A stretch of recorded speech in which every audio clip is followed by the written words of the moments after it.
is probably the Gigabyte one because it has powered USB. That's the yellow one. It has USB 3. Those is like the blue ones. It has USB 2, which is the pink or red ones over here, and it has USB 3.1, and it has the old mouse, legacy mouse and keyboard port as well. It's got optical audio. It's got 5.1 surround on the built-in audio. So the Gigabyte one, in my opinion, is probably the most well-rounded. Oh, and it also has U.2. It's got the U.2 stuff, which is basically the future. For those wondering, U.2 is slowly going to replace the SATA, the old hard drives, and the old SSDs are going to be replaced by U.2 in the future. So this is a pretty future-proof motherboard looking at this one. And it's got M.2 right here. I can see all the three holes here, so that's M.2. So yeah, this one's pretty good. That's a pretty good one. And that price is it's high end. I mean, $200 roughly for a motherboard is high end. And then this one, $300. I don't really like the back of it though. Like the I/O here is not really that impressive. They do have U.2. They do have two M.2s. Gigabyte has one M.2 and U.2. But you know what? Like Gigabyte, I don't know, man. It's $100 less. It looks better. This doesn't look that nice. It just looks like cookies and cream. And then this one, I actually kind of like this.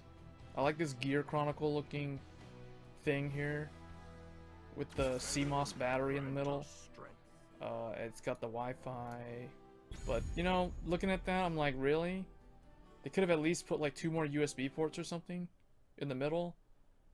So that's the only thing about this one why I'm probably not gonna get this one.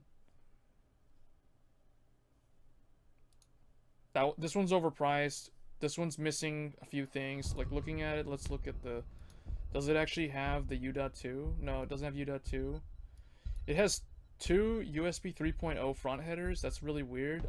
No one will probably use the second one though. And then it has M.2. It has another M.2. So it has dual M.2. That's good. And then it has... Does not have USB 3.1 front header. Actually, I think the Gigabyte one doesn't have it either. Let's see. Yeah, I don't see 3.1 on this one. At least for the front. But it's got U.2, so it's like... whatever. I mean, it has them on the back. I don't know. A lot of people I know are telling me, get the Gigabyte one. You'll be satisfied. It's got all the RGB LEDs and stuff that light up on the RAM, on the side, everywhere.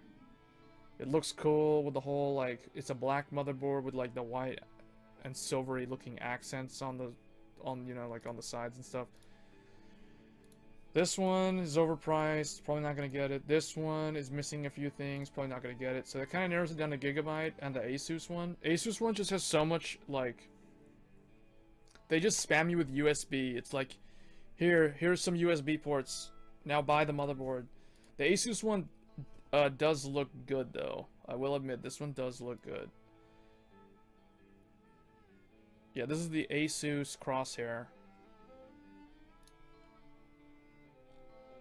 This one is pretty cool. It's more expensive than the Gigabyte one though. By like roughly what, $55? $54.98? Or like $60 more? Yeah, that one's like $198. Yeah, it's like, or $194. It's like $60 more for the Asus. But let's see, what does the Asus have that the Gigabyte one doesn't have? For one thing, it has USB 3.1. It has... Wait, how many SATA does this have? I don't know what those are. Those might be SATA Express. It might have 6 regular SATA. But it has...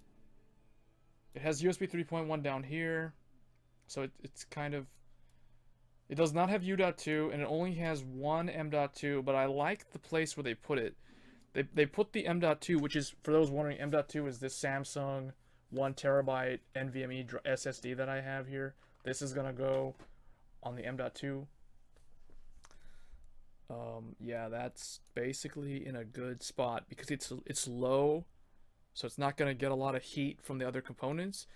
I don't like where Gigabyte put the M.2 on this one. They put it like right underneath where the graphics card's gonna go. So when you're playing a game, the graphics card's gonna like push all that hot air up against the motherboard and then like out to the side and then up. So that M.2 drive is gonna heat up a lot right there. So it's not a very good spot for it. So that's one bad thing I noticed with the Gigabyte board. So I like the Asus choice for putting the M.2 drive. It does have the ability to install a Wi-Fi card in here, but I wish they would have just like stuck it on the board out of the box, because like if you look right here, it's not really easy to see it, but you can actually put a Wi-Fi card in there. It has like an M.2 Wi-Fi thing. The other thing that's really cool about the Asus one that a lot of people don't really know is it actually is backwards compatible with AM3, because they have like the screw holes there. Now the only thing is I wonder how durable that is if you stick a really heavy Noctua cooler on there. But I do like this design. This looks really cool. So I don't know. It's gonna be probably this one or the Gigabyte one.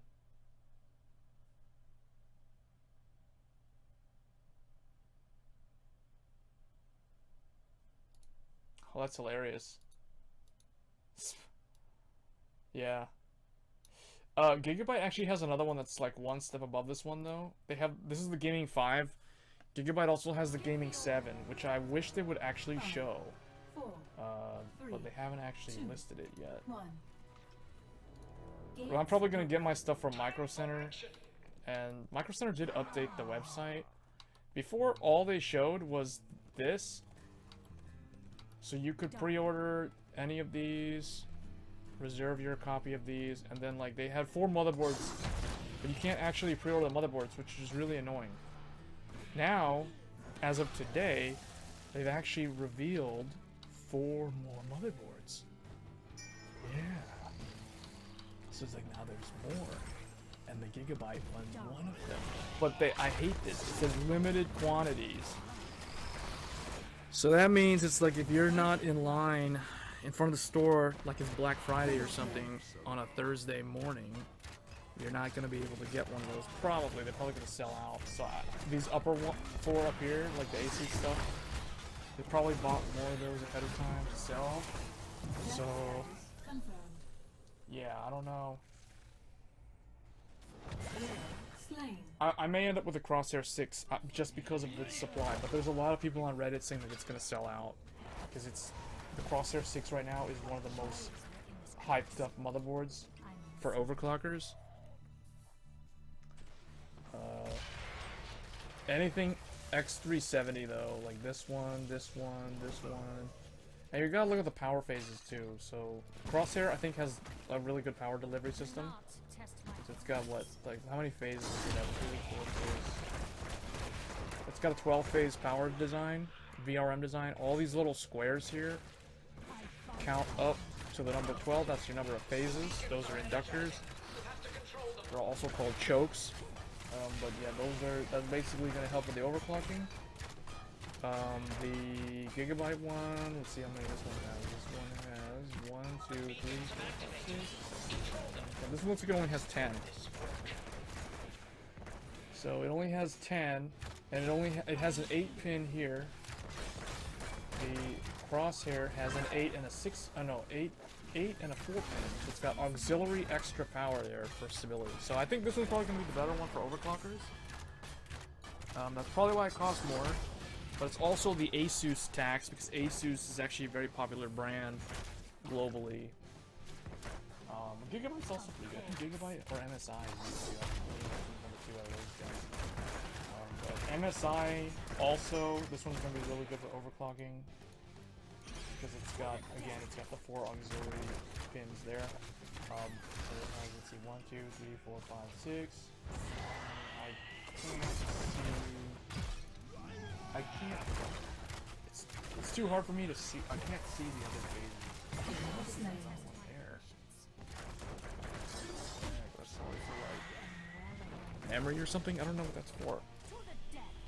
Yeah, the MSI one though, if it was a different color scheme, like if this was more like the Gigabyte color scheme, I would definitely be considering this one, because this one is actually the most, like, it has a lot of stuff on it. But I think I may end up with the Crosshair, because I'm afraid that, like, when I go to pick them up on Thursday, there's gonna be people in line in front of me, and they're gonna, like, grab all the gaming 5s to save money or whatever, and then I'll be stuck with, the, like, one of the last Crosshairs. I just hope that I can get a motherboard. That's, honestly, that's, I don't want to put this thing off, like, yeah. That's basically it. That's basically Ryzen.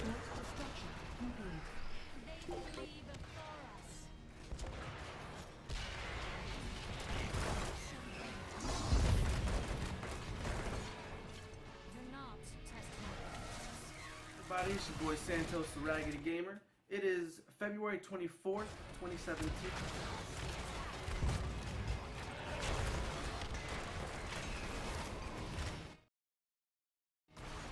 In this episode of The Full Nerd, we talk about Ryzen. Should you buy it or shouldn't you buy it? And GeForce GTX 1080 Ti.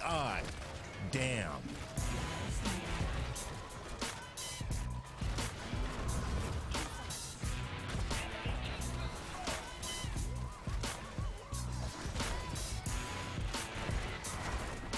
Welcome to The Full Nerd, episode 18. 18. Is it 18? Yes. Recorded on March 2nd, 2017. I'm Gordon Mong with host Brad Charkis. Hello. And controlling the vertical and horizontal is Adam Patrick Murray. I'm not controlling anything right now. He's not controlling. Gordon, Nothing is working today. Gordon, I have a question. Have you ever had one of those days where you just wish you were on a Mac? Like, just that everything worked, you know? You know, like... one of those days where you're like, man, everything's breaking on this PC, everything possible, so I wish I just was on a Mac. Do you ever think that? I've never in my entire life said Okay, that. never have I, Ever but said coincidentally today everything has been broken. That's why I'm not sitting back there. Our usual streaming box blew up, so there's not really much for me to do back here, so we're just going from one camera, and I was like, okay, I get to join the big boy table, talk about the big boy gear. Yeah. So thanks for having me at the big boy table, Gordon. Okay, and I'm gonna let me kick this off. I'm gonna get an envelope here. Brad and Adam know what it is. Yep.